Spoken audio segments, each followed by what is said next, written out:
Chapter 2. 2 years earlier. Colonel Henry Luddington was a traitor, and his wife and children were just as untrustworthy. That's what the Tories, the people loyal to King George III, around the county said. They're right, Papa said. At least they've got a right to think so.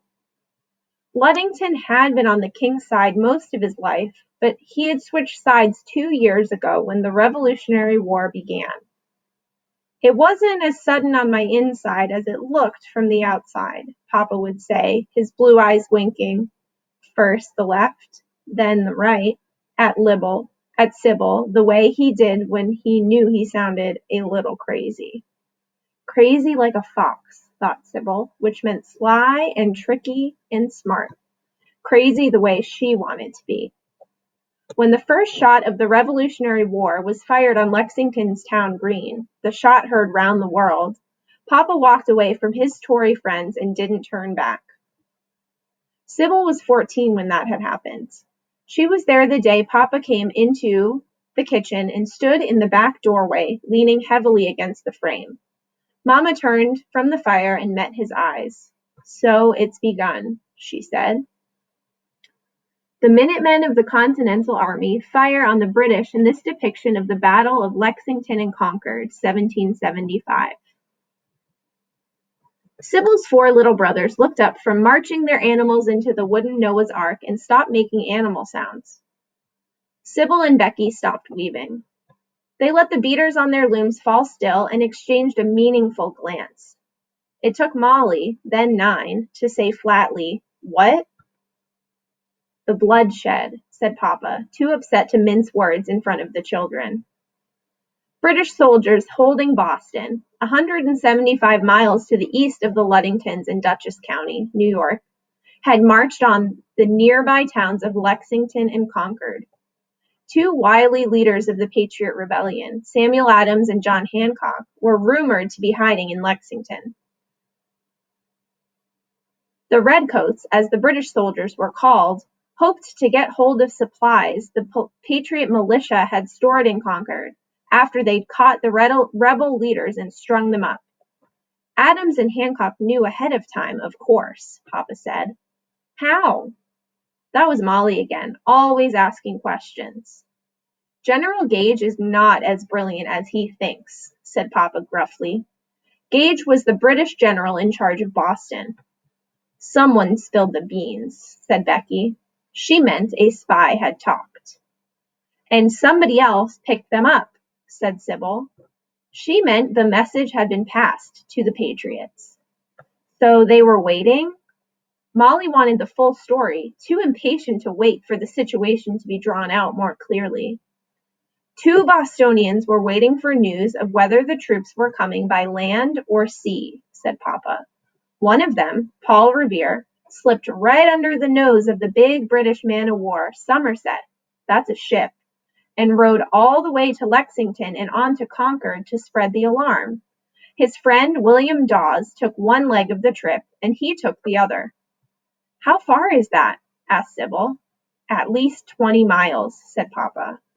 Sybil and Becky raised their eyebrows at each other, impressed.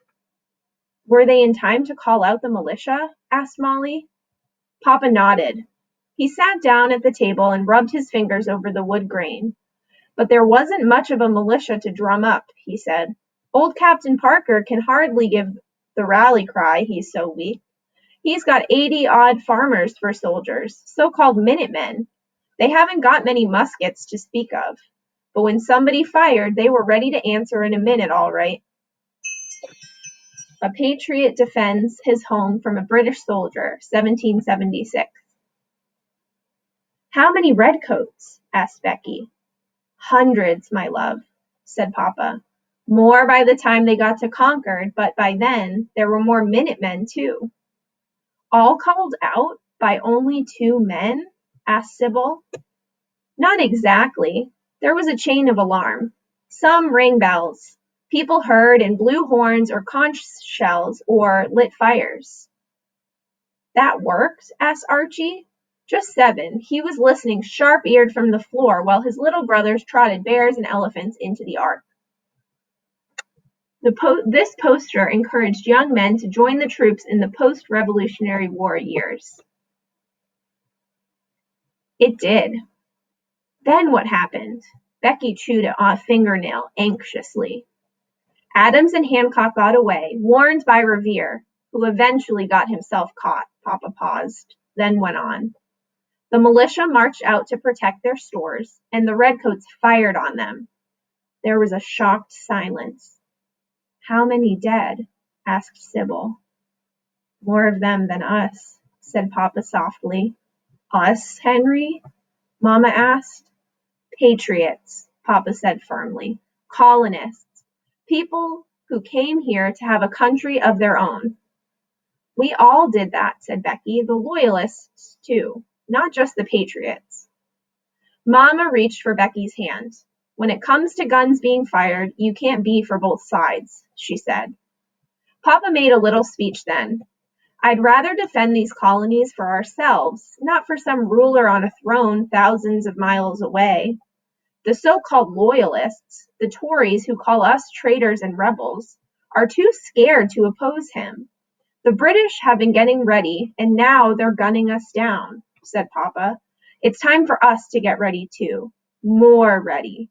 Being the readiest, the most prepared, is the only chance the Patriots have got. I'm with Papa, said Sybil. So am I, said Molly quickly. Family business? Asked Papa, placing the palm of his hand on the kitchen table. This signaled that he wanted to keep the matter secret from anyone outside the family. His wife and children circled around him. Family business, they answered, and slapped their hands on the tabletop. The decision was made.